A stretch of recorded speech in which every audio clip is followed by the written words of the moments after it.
Your all-in-one trading journal is here with the second part.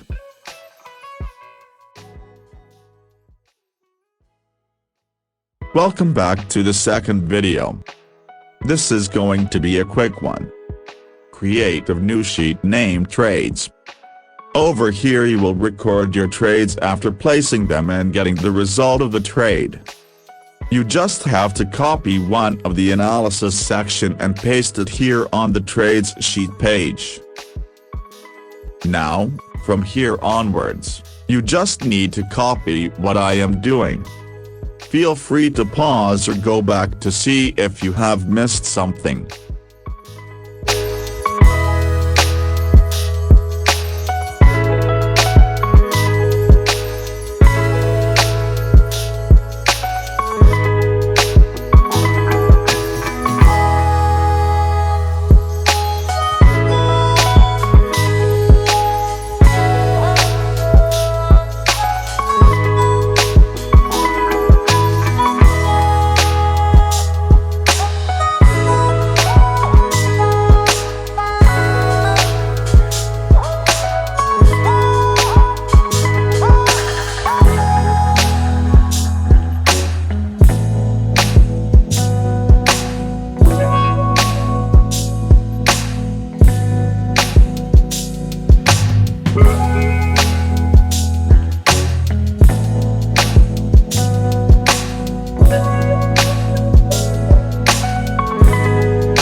Please give me a like and subscribe for the third part.